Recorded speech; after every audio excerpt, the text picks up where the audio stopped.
Fine. Call me right-wing. He made a call me right-wing video. Call me right-wing. Did he support Donald Trump or? Oh, the graph. Oh, it's the thing.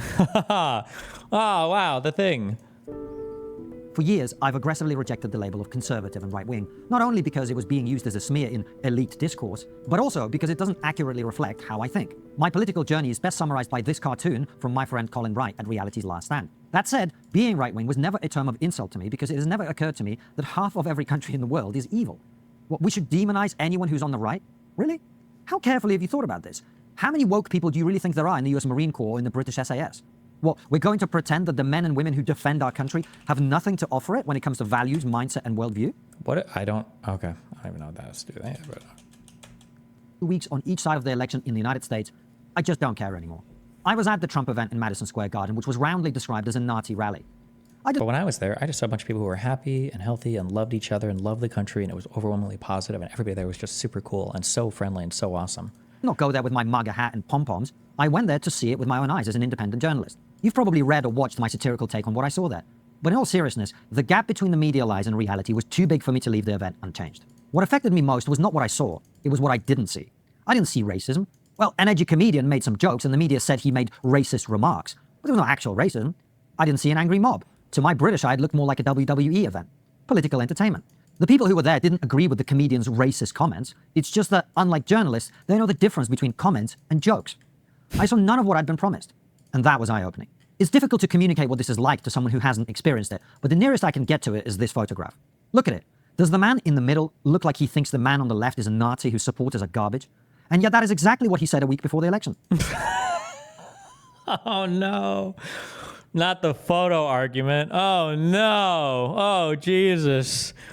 Oh, me, dude. Oh, I wasn't ready for that. Oh, no.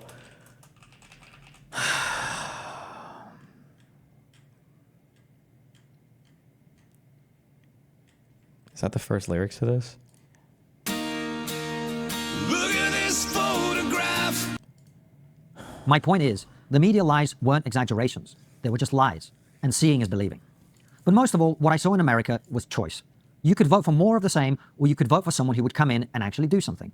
Unlike the British Conservative Party, which spent 14 years being woke before limping out of office, handing an even more woke Labour Party a gigantic parliamentary majority, the American right isn't messing around. You may hate Trump's appointees, but you can't argue they don't represent a break from business as usual. You think the military is going to be woke under former Army National Guard officer Pete Hegseth? How do you think DEI is going to fare under Elon and Vivek? Do you think Tom Homan, former acting director of Immigration and Customs Enforcement, is going to keep the border open? Trump's appeal is not that he's a steady hand who will maintain the country's stable and positive trajectory. It's that he represents an opportunity to avert disaster. And the truth is, as I've been warning for some time, that is exactly what the West is on course for if we don't change direction. I didn't know how exactly I'd feel when Trump was elected. Turns out, I was relieved. This is not incompatible with being a centrist or radical moderate or an independent. But the luxury of nuance... It's so crazy that all these radical centrists and all these independents and all these guys are like, oh, I'm glad that Trump won. Crazy how that works. Crazy how every single one of them was locked up. Isn't that kind of weird? Huh? Weird, huh? Lasts only until the day of the election, the one day that actually matters. The world of many shades of grey becomes black and white inside the voting booth. So I will maintain my intellectual independence. I'm too disagreeable not to. But after what the Democrats tried to pass off as presidential material in the last election, and the way that Starmer's government is about to nosedive the British economy, it's time to acknowledge that the left is asking all the wrong questions and has none of the answers. As journalist Josh Barrow hilariously observed 2 weeks ago, the Democrats were the party which committed itself to transgender surgeries for illegal aliens and then failed to actually perform any. Yes, that was definitely the biggest talking point. Oh my God. If opposing this insanity makes me right-wing, so be it. Ultimately, the choice is between civilization and people who think men can give birth. Everything else is fluff. If you enjoy these videos, remember they're...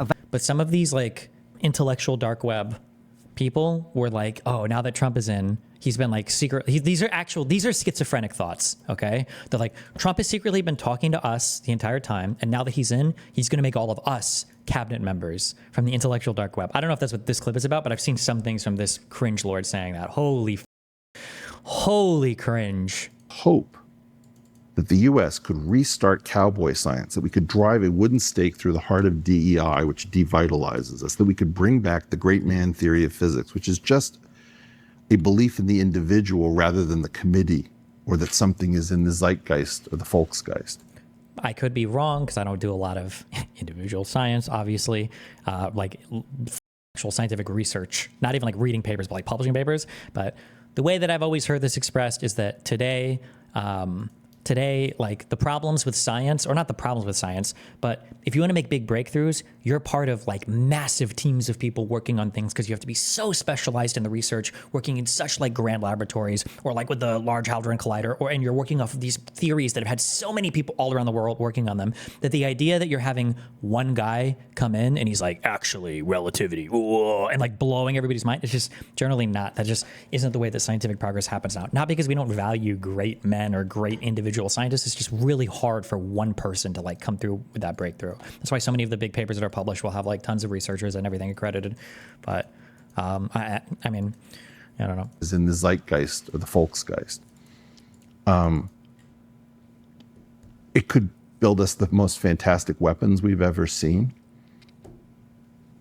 but it's now time to risk it all. The thing that I'm really excited about is the end of the stagnation in theoretical physics. And in particular, I have an entrant in that, which is called geometric unity, which has been completely misunderstood. That Lex Friedman interview is great.